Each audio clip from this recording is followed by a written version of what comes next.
Halo teman-teman, salam kenal. Nama gue Alam. Kita berada di cerita film. Gue mau ceritain film yang menurut gue bikin sedih banget ya, dengan judul Sumashoga Tensei Ninaru tahun 2022 yang diperankan oleh Om Sususin, Ishida Yuriko, Makita Aju, dan Maida Nono. Jadi, gini ceritanya. Di suatu pagi yang cerah, Om ini sambil bercanda dengan istrinya, mereka memutuskan untuk pergi ke perkebunan milik keluarganya untuk bertani cabai. Om ini bernama Nijima, istrinya bernama Takae, dan anaknya bernama Mai. Keluarga ini terlihat sangat harmonis. Namun, saat di jalan arah pulang, karena terlalu asik ngobrol, tiba-tiba mereka tertabrak truk. Scene berganti. Nijima terbangun dari tidur dan bersiap-siap untuk bekerja.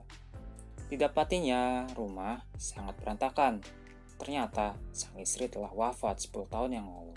Semenjak saat itu, hidup mereka seperti tak hidup. Hatinya gelap seperti masa depan. Anjay. Pagi itu di kantor, datanglah seorang wanita cantik bernama Moria, yang baru menjadi kepala divisi dari departemen penjualan yang akan menjadi partner Nijima. Dan mereka pun berkenalan. Sebenarnya Nijima dulu teladan di perusahaannya, tetapi semenjak istrinya meninggal, tiba-tiba dia berubah menjadi om-om yang manis.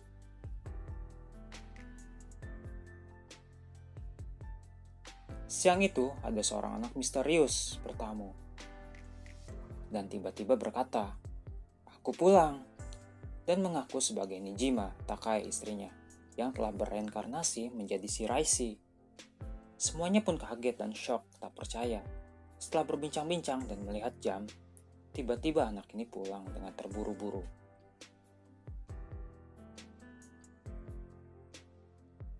Pagi itu, Shiraishi atau Takae ini datang lagi ke rumah. Didapatinya rumah sedang kosong dan dikunci. Dia ingat kalau kunci selalu ditaruh di bawah pot.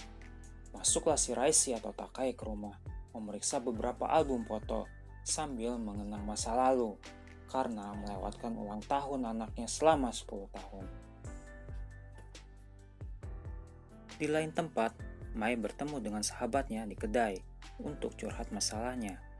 Tiba-tiba anak SD itu datang dan memperlakukan Mai persis seperti anaknya. Mai pun marah, akhirnya pergi dengan perasaan kesal karena teringat tentang ibunya. Nijima yang sedang lesu dan bingung di kafe dikejutkan dengan Shiraishi atau Takai yang tiba-tiba datang untuk memberikan semangat yang membuatnya seperti hidup lagi. Esok harinya Shiraishi atau Takai datang lagi untuk bertemu Nijima.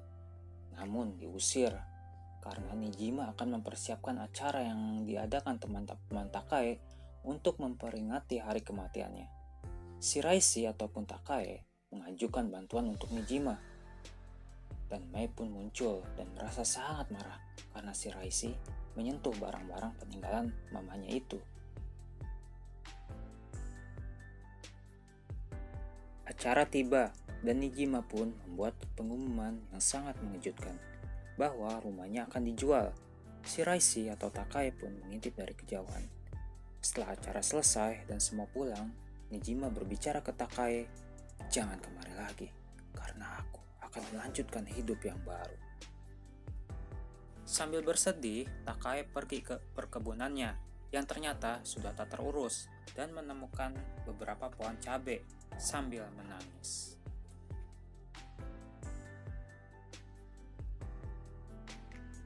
Siang itu, Mai ke kedai untuk curhat dengan si mamang kedai.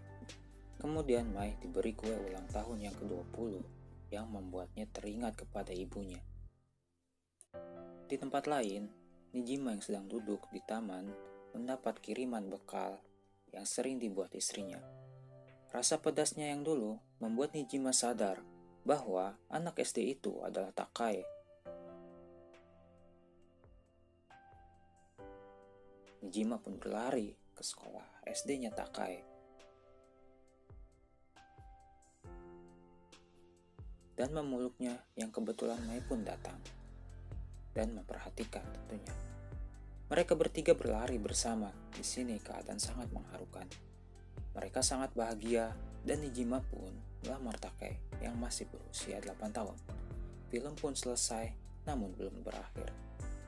Dan menurut gue film ini enak buat diikutin, bikin sedih, dan terus lagu endingnya juga enak buat didengar.